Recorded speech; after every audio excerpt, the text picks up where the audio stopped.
Assalamualaikum. Alhamdulillah. Alhamdulillah Rabbil Alamin. Hamdan yuwafi ni'amahu wa yukafi mazidah. Allahumma salli ala Sayyidina Muhammadin. Salatan tuwassi'u biha alina al-arzaq. Wa tuhassinu biha lana al-akhlaq. Wa ala alihi wa sahbihi wa sallim. Rabbi awzi'ni an ashkura ni'mataka allati an'amta alayya wa ala walidayya wa na'mala salihan tardahu wa dakhilni birahmatika fi ibadika salihin. Ashabiku semua yang dimuliakan Allah Subhanahu wa taala. Penting seseorang dalam kehati-hatiannya memilih tempat dalam menuntut ilmu. Apalagi terkhususnya seorang guru. Entah itu rumah Quran, majelis ta'lim, pondok pesantren. Contoh, rumah tahfiz adalah sebuah lembaga yang didirikan untuk para pencinta dan penghafal Al-Quran. Di mana mereka dididik dalam lembaga ini berharap keluar menjadi seorang hafizah. Jadi hafiz dan hafizah. Namun, ketika dalam memilih rumah tahfiz, kita harus tahu terlebih dahulu siapa pendiri dari lembaga tersebut. Karena banyak rumah tahfiz yang dibuka secara umum dan bahkan gratis. Namun kita tidak tahu bagaimana pemahaman, aliran yang dimiliki rumah tahfiz tersebut.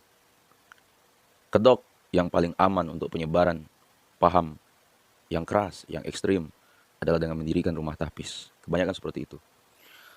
Meski tidak semua rumah tahfiz itu memiliki pemahaman yang keras, ekstrim, tapi tidak sedikit yang memang digunakan untuk menyebarkan ajaran ekstrim dan keras tersebut.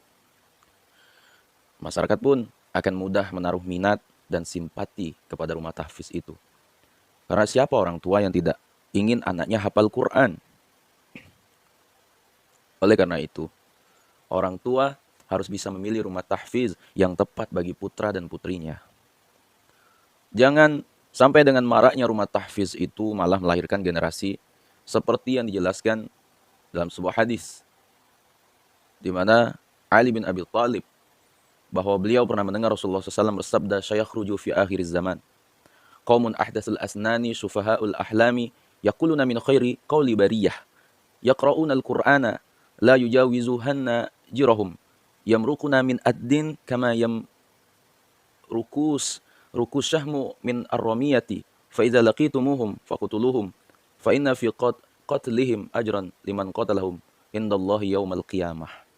Akan keluar di akhir zaman sekelompok kaum yang pengalamannya kurang, pemahaman agamanya sedikit, akalnya bodoh.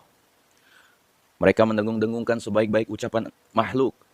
Mereka membaca Al-Quran namun tidak melewati tenggorokannya. Mereka melesat dari agama sebagaimana anak panah melesat dari hewan sasaran. Jika kalian menjumpai mereka, bunuhlah mereka.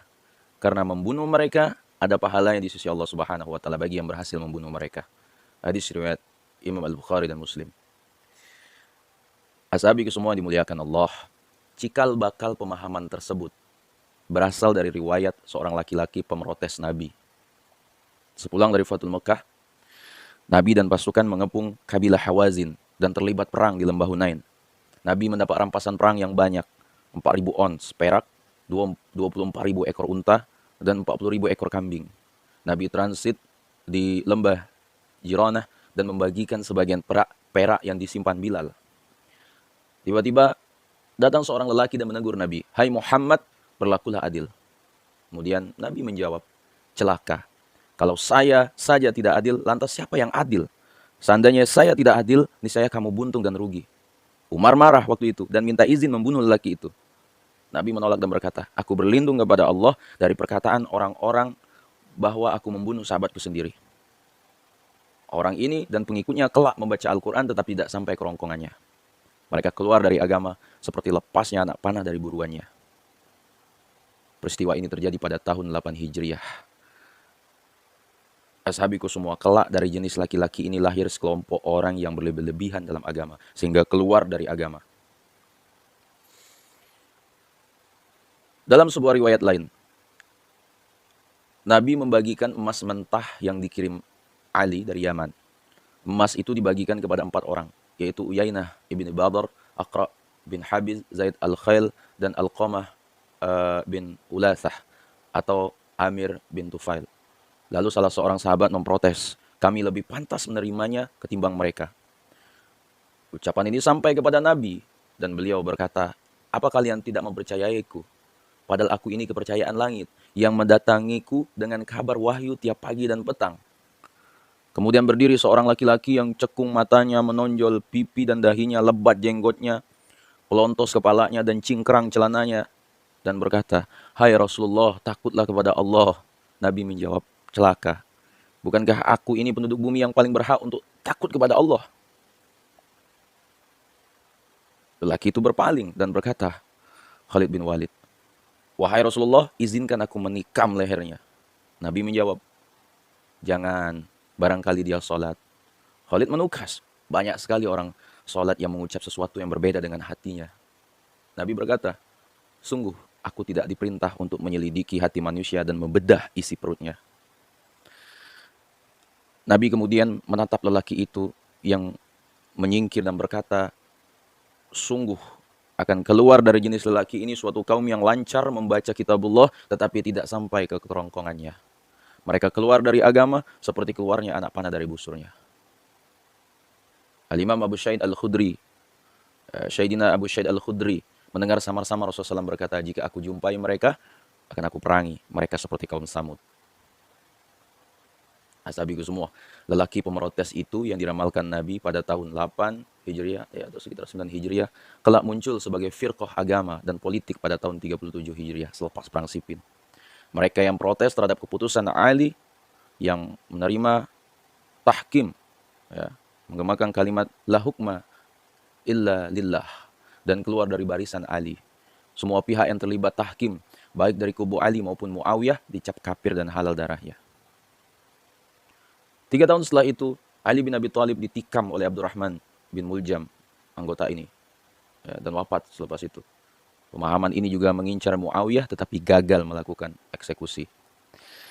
Ashabiku semua yang dimuliakan oleh Allah Subhanahu wa taala, dan juga seorang guru akan mempunyai kesan yang sangat besar kepada muridnya dalam segala aspeknya, mulai dari akhlak, gaya hidup sampai mindset, cara berpikir, terutama dalam bidang agama. Maka orang yang belajar dengan guru yang terindikasi ekstrim, keras dalam Islam, maka dia pun akan terkesan dengan keekstriman gurunya. Begitu pula orang yang berguru dengan guru yang berpikiran bebas, liberal, maka dia akan terkesan dengan keliberalannya.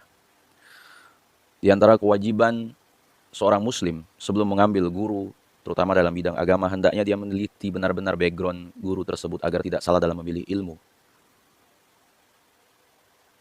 Saya beri contoh yang sangat mudah. Jika Anda melihat seorang ustadz lulusan ponpes-ponpes yang sudah lama di Indonesia, yang mana sudah banyak alumninya berkecimpung dalam dunia pendidikan Islam, serta jarang sekali ada penolakan, seperti Pondok Lirboyo, Tebu Ireng, atau Dalwa Bangil, dan semacamnya, maka insya Allah ilmu-ilmu mereka aman untuk dikonsumsi, karena sudah teruji di masyarakat luas kompetensinya. Juga begitu pula, jika belajar di luar negeri, maka carilah ustadz yang backgroundnya berasal dari negara-negara yang mayoritas ahlus sunnah wal jamaah, itu penting. Seperti Hadramaut, Mesir, Maroko, Suriah, Turki, dan lain-lain. Ini adalah cara paling simpel untuk mendeteksi keaswajaan seorang ustadz. Ya, ini menurut pengalaman saya, karena kemungkinan besar ustadz tersebut berpaham aswaja. Sebab mayoritas gurunya pasti berpaham aswaja di negara tersebut. Walaupun saya tidak menampik kemungkinan bahwa mungkin ada beberapa oknum tidak berpaham aswaja dari sekolahnya. Ponpes atau kampus yang berpaham aswaja tetapi kemungkinannya sangat kecil. Ya. Ironisnya, pada zaman ini kita melihat orang berbondong-bondong mengikuti para ustadz yang menurut saya backgroundnya agak bermasalah. Karena mayoritas yang ada di negara tersebut bukan ahlus sunnah. Seperti Iran yang menganut Syiah, ya, sebagai agama resminya. Asabiku semua. Begitu pula ustadz yang belajar agama Islam dari kampus-kampus yang terindikasi, contoh Salafi, ya, yang ekstrim itu, karena banyak lulusannya mengendorse mazhab Imam Ibn Taimiyah dan Muhammad bin Abdullah. Ya, begitu pula para pelajar yang belajar Islam di sekolah-sekolah negara barat yang menganut paham liberal dan tidak pernah mengenyam pendidikan pesantren atau tidak bisa membaca kitab gundul. Saudaraku yang kemuliakan, asabiku semua, saya tidak mengatakan bahwa orang-orang tersebut pasti berpahaman bukan ahlus sunnah. Ya, karena saya juga pernah ketemu orang belajar di Iran. atau di universitas yang didirikan oleh negara yang menganut paham agak keras gitu. Akan tetapi setelah lulus masih berpaham aswaja. Pekat sekali ya. Cuma pelajar semacam ini biasanya mempunyai background dari ponpes-ponpes aswaja.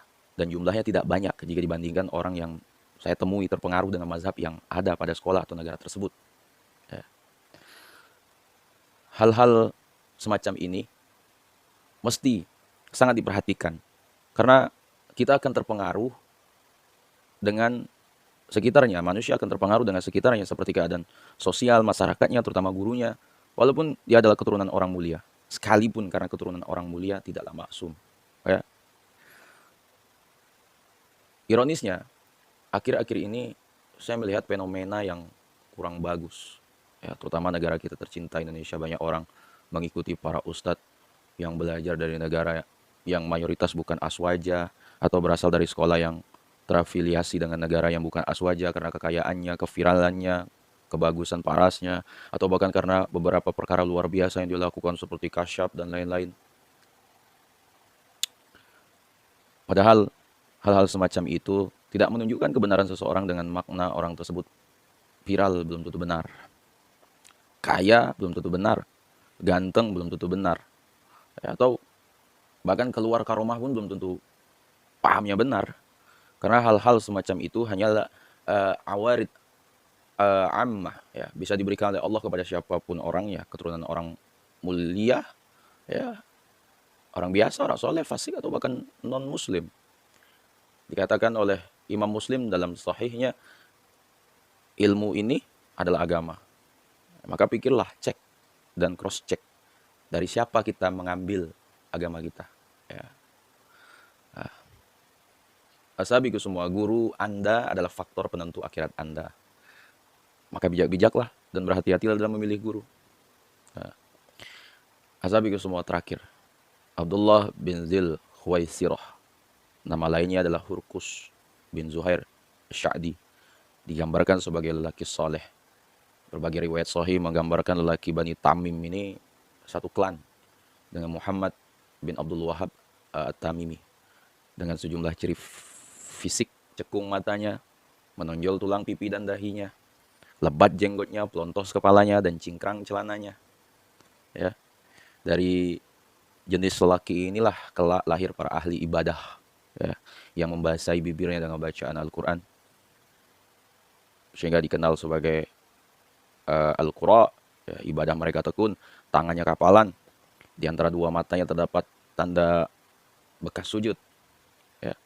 Kata Rasulullah, bacaan kalian tidak ada apa-apanya dibanding bacaan mereka. Salat kalian tidak ada apa-apanya dibanding salat mereka. Puasa kalian tidak ada apa-apanya dibanding puasa mereka.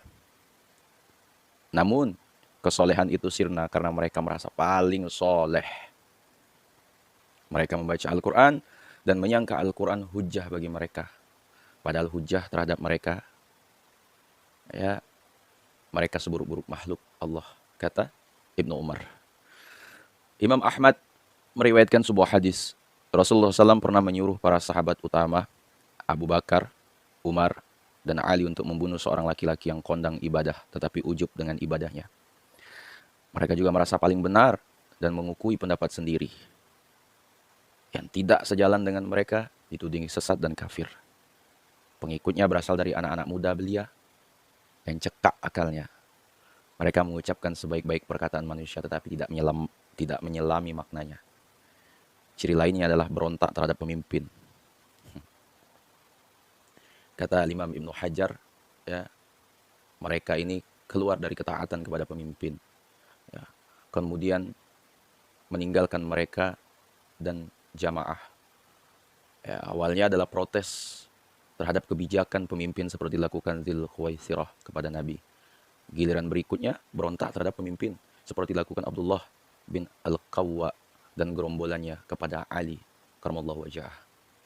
Mereka meninggalkan Ali dan pasukan menuju lembah yang dinamakan Harura. Ya. Apa alasan pemberontakan itu? Ulil amri dituduh meninggalkan hukum Allah berdasarkan pengertian mereka yang sempit. Dulu Dzul Khuwaisirah menuduh Nabi tidak adil. Ya, penerusnya menuduh menantu Nabi mencampakkan kitabullah karena menerima tahkim. Ciri golongan ini, ashabiku semua, adalah gemar memakai ayat yang turun untuk orang kafir, ya, untuk memukul orang mukmin. Mereka eh, menggunakan ayat, ya, untuk mengkafirkan Imam Ali karena menerima tahkim. Ya, Imam Ali dengan enteng menjawab kalimat hak, ya, kalimat benar dimaksudkan salah. Mereka menjustifikasi Al-Quran sebagai tameng untuk makar terhadap ulil amri yang tidak sejalan, berontak terhadap kekuasaan yang sah yang tidak nyata, tiran dan maksiat merupakan, ya, ciri khas mereka. Jadi ashabiku semua, ciri-ciri memang tercatat dalam sejarah Islam, ya, golongan ini. Cikal bakalnya telah ditandai Nabi pada tahun 8 Hijriah, tetapi wujudnya baru menjelma pada tahun 37 Hijriah. Sebagai entitas sejarah, dia telah lenyap, tetapi ciri dan karakternya bisa ditemukan sepanjang zaman. Mereka adalah sekelompok ahli ibadah yang berlebihan dalam agama, sehingga malah kehilangan inti agama, ya.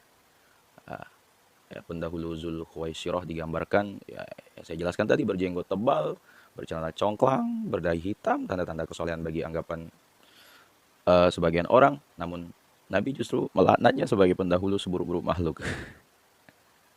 Ya, penerus Zul Khuwaisirah ini digambarkan sebagai sekumpulan ahli ibadah, baca Qur'annya banyak, sholatnya banyak, luar biasa, dan puasa mereka tidak ada bandingannya. Tetapi Nabi justru memerintahkan kita memerangi mereka. Kenapa?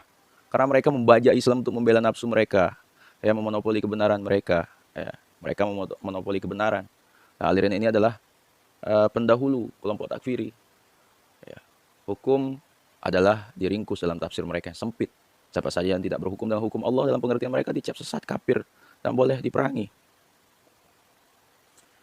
Doktrin mereka subversif, ya, ulil amri yang tidak menerapkan hukum Allah dalam tafsir mereka yang sempit itu boleh dirongrong dan digulingkan, ya.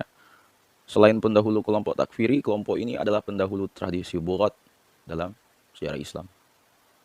Al-Quran memerintahkan orang beriman untuk taat kepada Allah, taat kepada Rasulullah, dan ulil amri, ya. Ashabiku semua, taat kepada ulil amri bersifat muqayyad, artinya tidak sama dengan membeo dan menjilat. Kritik perlu, tetapi kritik tidak sama dengan makar. Oposisi loyal penting, tetapi bughad tidak dibenarkan dalam Islam.